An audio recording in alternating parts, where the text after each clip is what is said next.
ಈ ಒಂದು ಹುದ್ದೆಗೆ ನಮ್ಮ ಮಾಲೂರು ತಾಲೂಕಿನ ಜನಪ್ರಿಯ ಶಾಸಕರು, ಅಭಿವೃದ್ಧಿ ಅಧಿಕಾರರು, ನಮ್ಮ ನೆಚ್ಚಿನ ನಾಯಕರಾದಂಥ ಶ್ರೀ ಕೆ ವೈ ನಂಜೇಗೌಡಣ್ಣನವರು ನಮಗೆ ಮಿನಿಸ್ಟ್ರ್ ಕಡೆಯಿಂದ ಒಂದು ಲೆಟ್ರ್ ಕೊಡಿಸಿ, ನೀವು ಈ ಒಂದು ಹುದ್ದೆಗೆ ನೀವು ಸೂಟೇಬಲ್ ಆಗಿದ್ದೀರಾ, ನೀವು ಹುದ್ದೆ ಹೋಗಬೇಕು ಅಂತೇಳಿ ನನಗೆ ಒಂದು ಅವಕಾಶ ಮಾಡಿಕೊಟ್ಟಿದ್ದಾರೆ.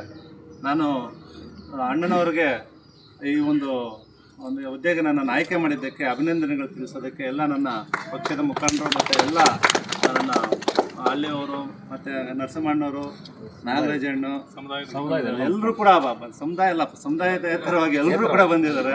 ಯಾಕಂದರೆ ಇದು ಬರೀ ಒಂದು ಸಮುದಾಯಕ್ಕೆ ಅಂದ್ಕೊಂಡಿದ್ರು ಇಷ್ಟು ದಿನ ಅಟ್ರಾಸಿಟಿ ಕಮಿಟಿ ಅಂತಂದರೆ, ಇದು ಅಟ್ರಾಸಿಟಿ ಅಲ್ಲ, ಜಿಲ್ಲಾ ಜಾಗೃತಿ ಸಮಿತಿ. ಎಲ್ಲರ ಪರವಾಗಿ ನಾವು ಕೂಡ ಧ್ವನಿ ಎತ್ತಬೋದಲ್ಲಿ ಎಲ್ಲ ಇಲಾಖೆಯವರು ಇರ್ತಾರೆ.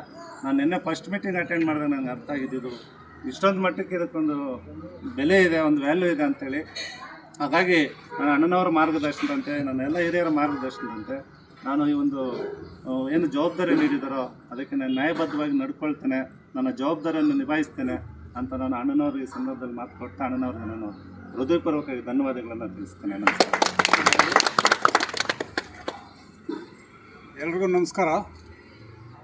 ಇವತ್ತು ಏನು ಸಾಮಾಜಿಕ ನ್ಯಾಯದಡಿ ನಮ್ಮ ಜನಪ್ರಿಯ ಶಾಸಕರು ತಾಲೂಕಿನಾದ್ಯಂತ ಎಲ್ಲ ಜಾತಿ ಜನಾಂಗದವರಿಗೆ ಅವಕಾಶಗಳನ್ನು ಕಲ್ಪಿಸ್ಕೊಡ್ತಾ ಇದ್ದಾರೆ. ಅದರಲ್ಲೂ ನಮ್ಮ ಎಸ್ ಟಿ ಸಮುದಾಯಕ್ಕೂ ಸಹ ಇದೊಂದು ನ್ಯಾಯಯುತವಾದಂಥ ಒಂದು ಸ್ಥಾನಮಾನವನ್ನು ಈಗ ಕೊಟ್ಟಿದ್ದಾರೆ. ಇವತ್ತು ಜನಾಂಗದ ಎಲ್ಲ ಮುಖಂಡರು ಈ ಒಂದು ಸವಿ ನೆನಪನ್ನು ನಾವು ನೆನೆಸ್ಕೊಳ್ಳೇಬೇಕು. ನೆನೆಸ್ಕೊಳ್ತಾ ಇದ್ದರೆ ನಾವು ನಮ್ಮ ಜನಾಂಗಕ್ಕೆ ಬಗೆದಂಥ ದ್ರೋಹ ಅಂತ ನಾವಂತೂ ಭಾವಿಸ್ಕೊಳ್ತೇವೆ. ಯಾಕಂತಂದರೆ ನಮ್ಮ ಜನಾಂಗವನ್ನು ಇವತ್ತು ನೋಡ್ಬೋದು, ನಮಗೆ ಕೊಟ್ಟಂಥ ಆದ್ಯತೆ, ಸನ್ಮಾನ